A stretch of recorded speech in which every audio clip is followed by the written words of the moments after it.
क्या आपको पता है स्पेन से मोरक्को तक का डिस्टेंस 14 किलोमीटर है। क्या आपने कभी सोचा है कि इंसान चांद पर चला गया, मार्स पर रोवर भेज दिया और समंदर के नीचे हजारों किलोमीटर केबल बिछा दी, लेकिन सिर्फ 14 किलोमीटर का एक रास्ता हमें पिछले 100 सालों से परेशान कर रहा है। स्पेन और मोरक्को के बीच का ये फासला इतना कम है कि अगर आप मोरक्को के कोस्ट पर खड़े होंगे तो आपको स्पेन की लाइटें साफ दिखाई देंगी। लेकिन इन दो कॉन्टिनेंट्स यूरोप और अफ्रीका को जोड़ने के लिए एक ब्रिज बनाना आज के मॉडर्न इंजीनियर्स के लिए एक इंजीनियरिंग नाइटमेयर बन चुका है। आज की वीडियो में हम उन 4 बड़े कारणों की बात करेंगे जो इस ब्रिज को इम्पॉसिबल बनाते हैं। सबसे पहले और सबसे बड़ी दिक्कत है डेप्थ। देखिए, दुनिया का सबसे लंबा ब्रिज है डानियांग खुनसान ग्रैंड कैनाल, जो 164 किलोमीटर लंबा है। तो फिर ये 14 किलोमीटर क्या चीज है? फर्क ये है कि वो ब्रिज जमीन या सोलो वाटर पर है, लेकिन स्ट्रेट ऑफ गिब्राल्टर के बीच में पानी की गहराई 900 मीटर तक चली जाती है। अगर ब्रिज बनता है तो उसके पिलर्स को समुद्र के फ्लोर तक ले जाना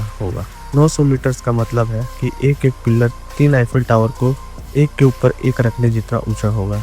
इतने ऊंचे पिलर्स बनाए कैसे जाए? क्योंकि पानी के इतने नीचे प्रेशर इतना ज्यादा होता है कि कंक्रीट और स्टील पेपर की तरह फट सकते हैं। चलिए मान लेते हैं कि किसी तरह पिलर्स खड़े कर लिए, पर क्या वो टिक पाएंगे? यह नेचर का एक अलग ही खेल चलता है। स्ट्रेट ऑफ गिब्राल्टर एक चौक पॉइंट है जहां अटलांटिक ओशियन और मेडिटेरियन सी मिलते हैं। यहाँ काउंटर फ्रंट चलती हैं। सरफेस पर पानी अटलांटिक से मेडिटेरियन की तरफ जाता है, लेकिन नीचे का गहरा पानी ऑपोजिट डायरेक्शन में मूव करता है। ये दो ताकतवर पानी की दीवारें जब आपस में टकराते हैं तो इतना पावरफुल फोर्स जनरेट करती है जो किसी भी स्ट्रक्चर के तिनका समझकर उखाड़ सकती है। इस टर्बुलेंस में किसी भी कंस्ट्रक्शन शिप का रुकना भी मौत को दावत देने वाला है। यूरोप और अफ्रीका सिर्फ 2 अलग कॉन्टिनेंट्स नहीं है, ये 2 अलग टेक्टोनिक प्लेट्स हैं। Europe Eurasian plates, Africa African plates. ये दोनों प्लेट्स हर साल एक दूसरे की तरफ मूव कर रहे हैं। इस वजह से ये पूरा एरिया अर्थक्वेक जोन में आता है, यानी यहाँ अर्थक्वेक का खतरा हमेशा रहता है। अगर ये मजबूत ब्रिज बनाते हैं तो जमीन की मूवमेंट उसे बीचों बीच से फाड़ देगी। इंजीनियर्स का कहना है कि ये यहाँ ब्रिज बनाना ऐसा ही एक जैसा 2 ऐसे ट्रक्स के बीच में रस्सी बांधना जो अलग अलग स्पीड और डायरेक्शन में चल रहे हैं। कभी ना कभी रस्सी टूटेगी। इन सब के ऊपर आता है इंसानी ट्रैफिक। गिब्राल्टर का ये रास्ता दुनिया का सबसे बिजी शिपिंग लाइन है।